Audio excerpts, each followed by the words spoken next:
Hi, and welcome to day 34 of Going from Heavy to Light.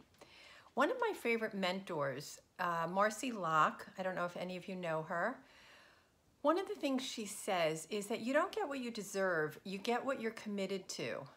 And I really like that. When I think back to the days when I was a binge eater, or let's say I was on the dieting binge, not so merry-go-round for so many years, I did get what I was committed to. When I was binging, I was gaining 40 and 50 pounds at a time. Then when I would diet, I would lose weight and go all the way down. So basically everything I was doing was giving me those type of results, the up and down that I endured for so many years. And then in 2010, when I finally figured out how to overcome this insanity of yo-yo dieting and food obsession, and I came up with my system, my freedom from food addiction system, where I do tricks to make it stick and ask myself certain questions during the day to keep calm around food and be basically the opposite of a person who gives in to impulse. So during that time, I took off a ton of weight. Well, I got the results based on what I was committed to. I was committed to doing those activities, questions, practices, behaviors all day, every day.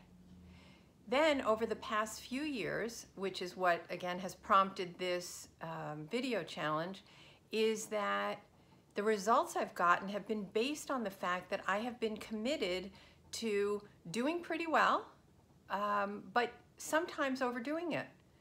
And that's exactly what has kept me in the up 5, up 8, down 5, down 8 sort of life that I'm trying to be finished with. Doing that sort of thing. So I totally believe in what Marci says, that you don't get what you deserve, you get what you're committed to. So I started thinking this morning, like, what am I committed to now? If I already know that I want to get lighter physically and emotionally with my relationship around food, I wrote down 5 different commitments that I have.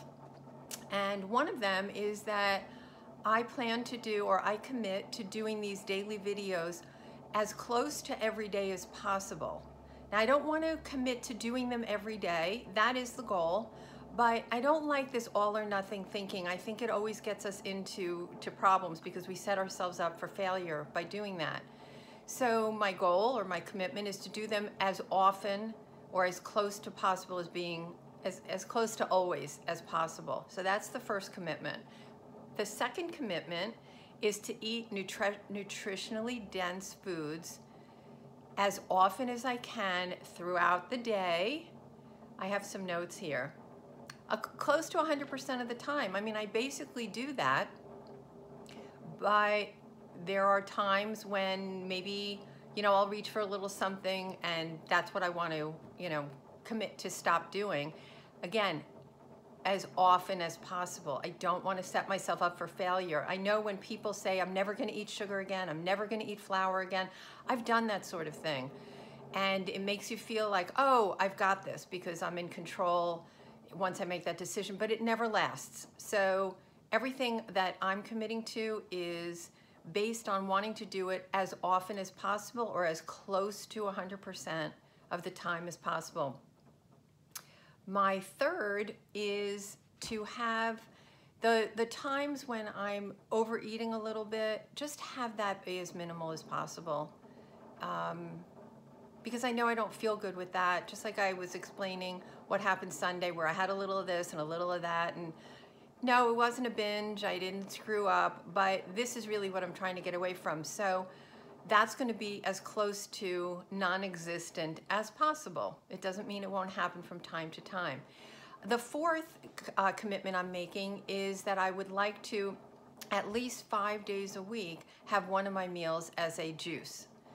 So that's, I love juicing, and so I feel like that is doable to say 5 times a week. Could be more, and if sometime it's less, well, then it's less. I'm not going to fret over that.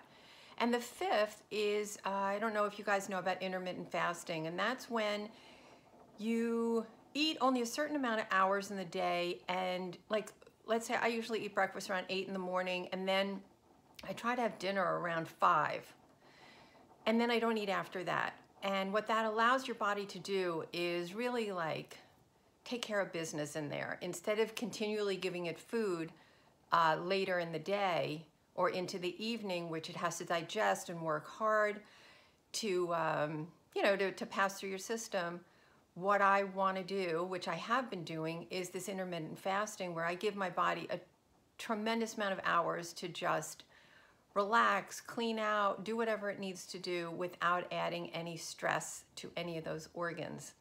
So that is my message for today, and I'm excited about these commitments. They feel very doable. And that's it for today. Have a good one.